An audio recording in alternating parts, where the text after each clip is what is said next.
Every day, something dramatic happens in the Caribbean that affects our lives. We'll give you the details. We'll give you the facts on Caribbean Perspective with Eddie Frederick.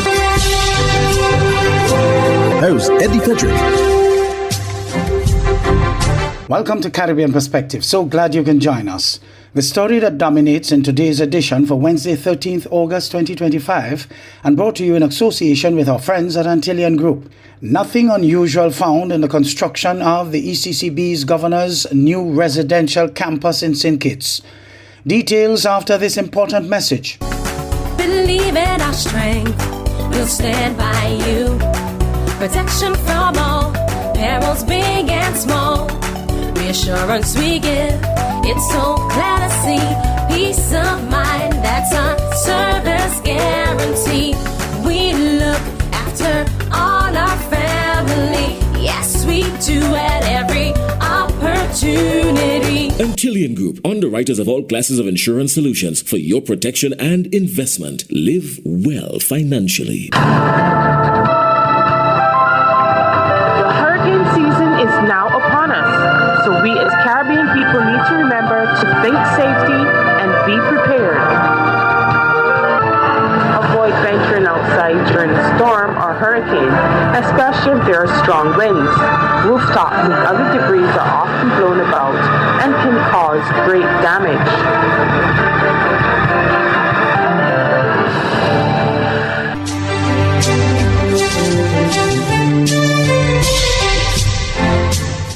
Welcome back. The incoming chairman of the ECCB Monetary Council that met in Antigua and Barbuda, Prime Minister Gaston Brown, reported during a press conference July 18th that there was no evidence of malpractice by anyone in regard to the multi-million-dollar official residence for the bank's governor, nearing completion at Beacon Heights, St. Kitts. Glenn Bard of SKN Newsline reports. According to Chairman Brown, procedures were followed, but the sharing of information between the Central Bank's Board of Directors and the ECCB Monetary Council was not sufficient. This is the explanation that the chairman provided when asked about it at the press conference. One thing I can say for sure, there is no evidence of any malpractice by anyone who was responsible for monitoring this particular project. In fact, it went through all of the necessary procedures. For example, the bids went to tender and they were selected accordingly. Bids for the consultants, for the contractor, architect, and all of the procedures were followed. This particular project was managed primarily by the Board of Directors. As you know, the council itself and council members, we concentrate primarily in policy formulation, and the history of the operations of the council is such that it does not get involved in project management. So you did not have that regular, let's say, feeding of information to the council. In fact, to the best of my knowledge, the issue of the cost of construction of the governor's residence was never a formal item on the agenda.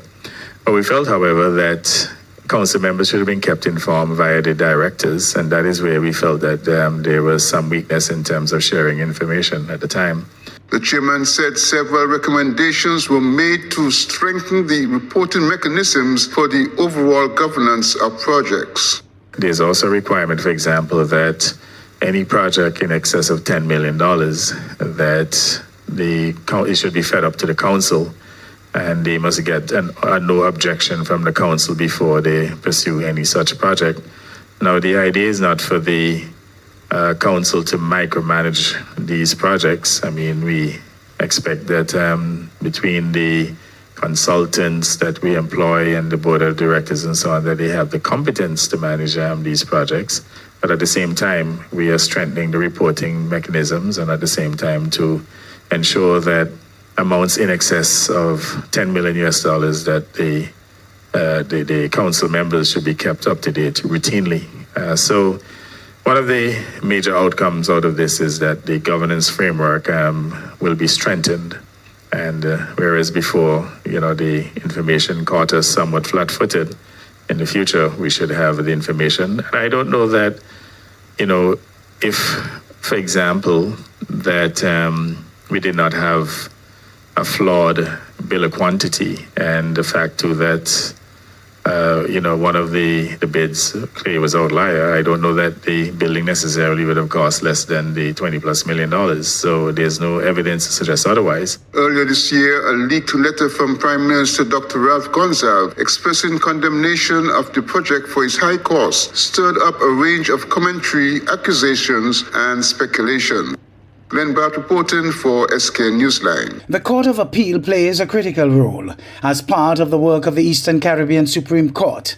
Each year, sittings are scheduled for various jurisdictions. Some are virtual sittings and others are at physical in-court locations. Again, Glenn Bart reports on this very important issue. In recent times, some discussion has emerged regarding the need for government to be efficient, modern, and productive in the interest of the citizens and residents that it serves. In-country Court of Appeal sittings carry a cost to the government. In the context of the post-COVID-19 era, when many business enterprises rein in costs by reducing travel and accommodation expenses, the question arose, shouldn't the Eastern Caribbean Court of Appeal sittings have increased online deliberations in order to reduce annual costs to host countries, such as St. Kitts and Nevis, which is hosting a Court of Appeal sitting from 21st to 25th July. At a recent cabinet press conference, Attorney General Garth Wilkin, who was off-island on state business, provided a response on the matter of cost reduction. I want to start by saying that the Eastern Caribbean Supreme Court has been extremely reasonable over the past few years, conducting the Court of Appeal sessions, which sometimes sit in St. Kitts between 2 to 3 times a year. And I believe this is only the second time they are physically having the sitting in St. Kitts. So they've been extremely reasonable in facilitating online hearings. However, the executive is not supposed to direct the court as to when they sit virtually and when they sit in person. However, the point you have raised is a very good one. We always have to protect the public purse. And I will have a discussion with the Chief Registrar, given that this matter has been raised by the general public through you, to discuss the potential of continuing the practice where majority of the sittings are actually held virtually. So there's no wastage of funds for the physical sittings, but we cannot direct them as there's a separation of powers. In other areas, the Eastern Caribbean Supreme Court has made progress on the issue of efficiency and cost reduction, notably through the e-litigation portal and an updated video conferencing policy, among other improvements. Glenn Bart reporting for SK Newsline.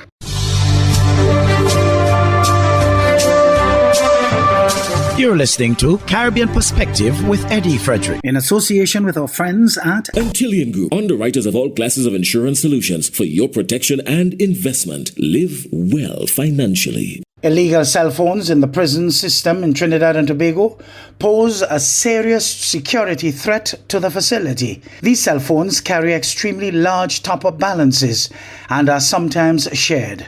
More in this report. Despite intensified security measures, the president of the Prison Officers Association says phones continue to be smuggled into cells and their balances have been mind-blowing.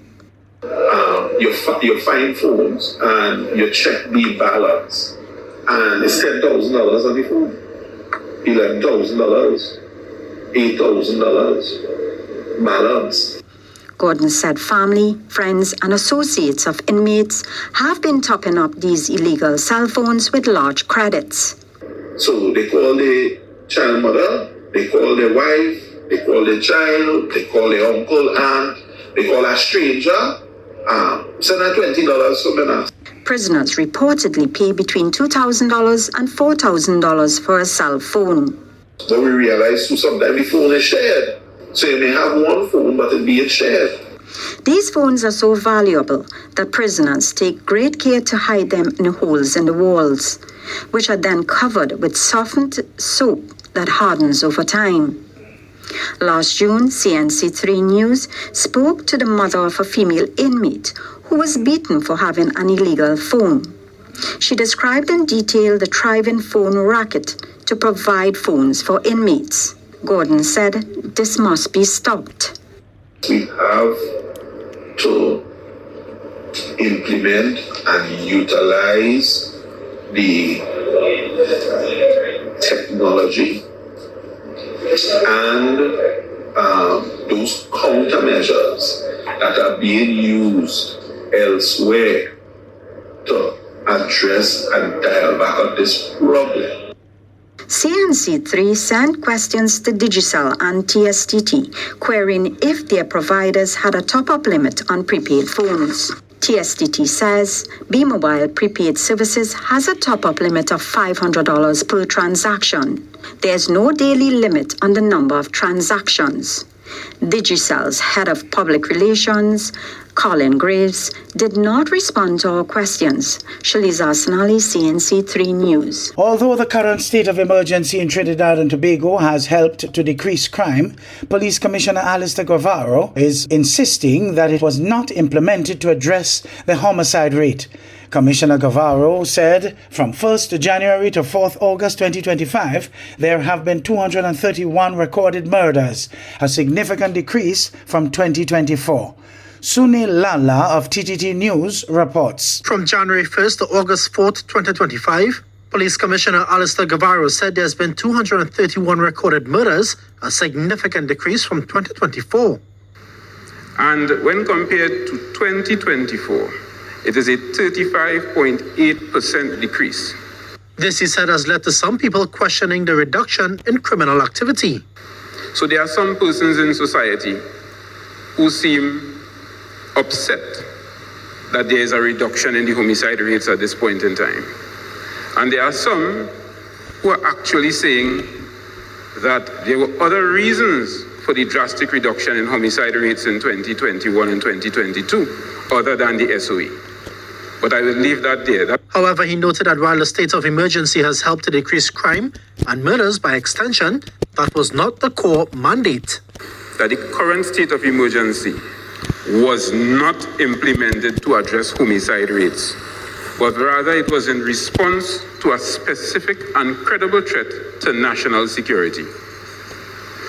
Nonetheless, the data suggests that the heightened vigilance and intensified enforcement operations under this SOE may be contributing to a reduction in violent crime. Commissioner Guevara added that police were also successful in neutralizing an extortion ring even as early as July. In July, our teams neutralized an extortion ring targeting construction firms in the central region. These criminal elements had begun to disrupt multi-million-dollar developments, threatening jobs and investor confidence. The police commissioner also chastised some for criticizing the deployment of K9 and tactical officers at the Piarco International Airport. But I must say, it is working. Any airport internationally that you visit, as you step out, the first thing you would see is a police vehicle to give persons that reassurance. Why it is the upset that we have it here? We don't want to have that international standard here? Do we want to be that backward banana republic? No, we want to go forward. And the commissioner also responded to recent police-involved shootings. There is now public debate about police-involved shootings and the public debate about some people calling it extrajudicial killings. I want to assure the public here today that the TTPS has always and shall continue under my watch be able to independently investigate its own, and if wrongdoing is found, prosecute those who are found to be doing wrong. We are also ably assisted by the Police Complaints Authority, which is an independent oversight body. He again sent a warning to criminal elements to put down their guns and hand it over to the police. Some of your colleagues in crime have already called police stations and told police officers where to find these weapons. Take heed and do not be the last in line.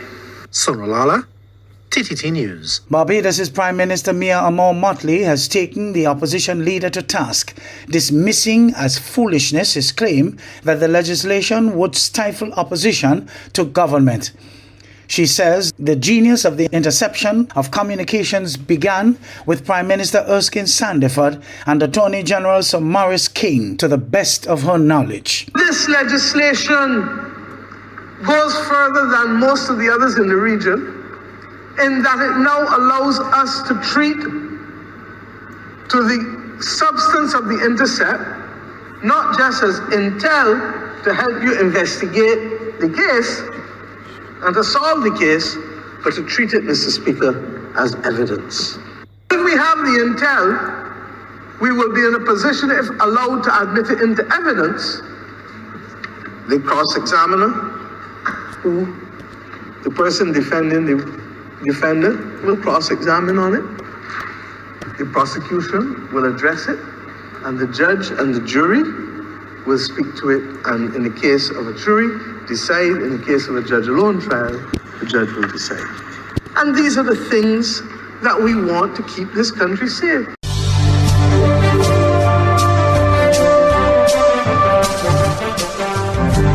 I am Eddie Frederick. This has been Caribbean Perspective, a whole new approach to highlighting developments in the Caribbean. In the meantime, please follow us on Facebook and subscribe to our YouTube channel for daily regional news and more, in association with our friends at Antillian Group. Believe in our strength, we'll stand by you. Protection from all perils, big and small. Reassurance we give, it's so clear to see. Peace of mind, that's our service guarantee. We look after all our family. Yes, we do at every opportunity. Antillian Group, underwriters of all classes of insurance solutions for your protection and investment. Live well financially.